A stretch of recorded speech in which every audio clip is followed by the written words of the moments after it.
नमस्कार दोस्तों, माँ स्टोरीज एंड कोट्स में आप सभी का हार्दिक स्वागत है। जिन्हें भगवान पर अधूरा विश्वास है, एक बार इस कहानी को सुन ले, विश्वास और अटूट हो जाएगा। वृंदावन शहर में एक वैद्य जी थे जिनका मकान बहुत पुराना था। वैद्य साहब रोज अपनी पत्नी से कहते, तुम्हें जो चाहिए एक चिट्ठी में लिख दो। दुकान पर आकर सबसे पहले चिट्ठी खोलते, सामान का भाव लिखते और कान्हा से दुआ करते कि सावरे, मैं तेरी इजाजत से केवल तुझे छोड़कर इस दुनिया में आ बैठा हूँ। तू मेरी आज की व्यवस्था कर देगा, उसी समय यहाँ से उठ जाऊंगा।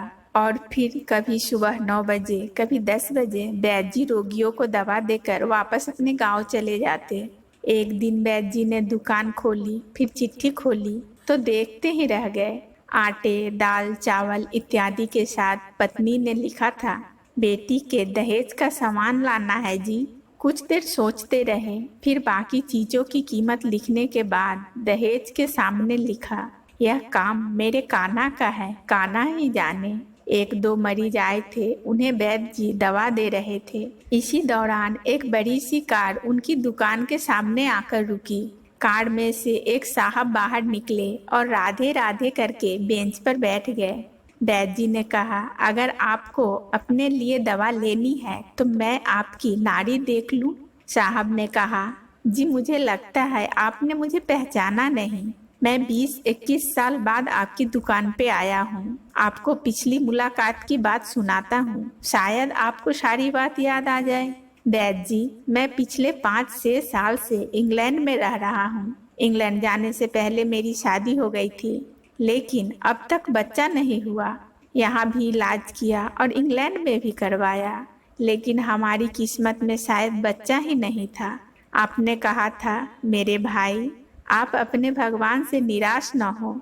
याद रखो, उनके घर में किसी चीज की कोई कमी नहीं है।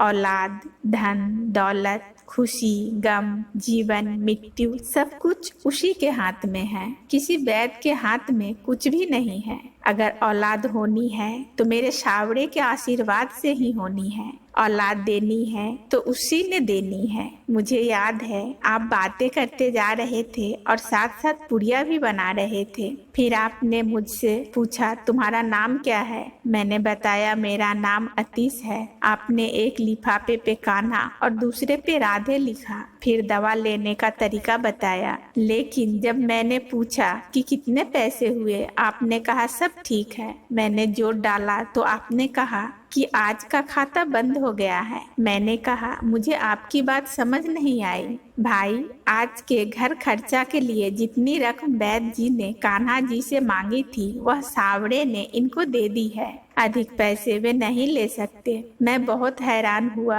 और शर्मिंदा भी। मेरी कितने घटिया विचार थे और यह वैद्य कितना महान व्यक्ति है। मैंने जब घर जाके पत्नी को दवा दिखाई और सारी बात बताई तो उसके मुंह से निकला, वह इंसान नहीं, कोई फरिश्ता है और उसकी दी हुई दवा हमारी मनोकामना जरूर पूरी करेगी। वैद्य जी, आज मेरे घर में 3 बच्चे हैं। हम पति पत्नी हर समय आपके लिए दुआ करते हैं। मैं जब भी छुट्टी में वृंदावन आया, आपसे मिलना चाहा, लेकिन हमेशा आपकी दुकान बंद पाया। कल दोपहर को भी आया था, दुकान बंद थी। एक आदमी पास में ही खड़ा था। पूछने पर उसने कहा, अगर आपको वैद्य जी से मिलना है तो सुबह 9 बजे अवश्य पहुंच जाएं, वरना उनके मिलने की कोई गारंटी नहीं है। इसीलिए आज सवेरे सवेरे आपके पास आया हूँ। वैद्य जी, हमारा सारा परिवार इंग्लैंड में बस चुका है। केवल मेरी बेटी वृंदावन में रहती है। मेरी भतीजी की शादी इस महीने को 11 तारीख को होनी थी। इस भतीजी की शादी का सारा खर्चा मैंने अपने जिम्मे लिया था। 7 दिन पहले मैंने उसे दिल्ली अपने छोटे भाई के पास भेजा। शादी के लिए जो चीज चाहे खरीद ले। पर दिल्ली जाते ही अचानक उसकी तबीयत बिगड़ गई और वह बेचारी इस दुनिया से चली गई। उसके मरते ही न जाने क्यों मुझे और मेरी पत्नी को आपकी बेटी बेटी का ख्याल आया। हमने और हमारे सभी परिवार ने फैसला किया कि हम अपनी भतीजी की सभी दहेज का सामान आपके यहाँ पहुँचा देंगे। शादी जल्दी है तो इंतजाम खुद करेंगे और अभी कुछ देरी है तो सभी खर्चों के लिए पैसे आपको नगद पहुँचा देंगे। आप कृपया करके मना मत करना, अपना घर दिखा दें ताकि सारा सामान वहाँ पहुँचाया जा सके। वैद्य जी हैरान हुए और बोले, अतीश जी, आप जो कुछ कह रहे हैं मुझे समझ में नहीं आ रहा है। मैंने तो आज सुबह पत्नी के हाथ की लिखी हुई चिट्ठी यहाँ आकर खोलकर देखा तो दाल चावल के बाद जब मैंने देखा बेटी के दहेज का सामान तो आपको पता है मैंने क्या लिखा? आप खुद यह चिट्ठी जरा देखो।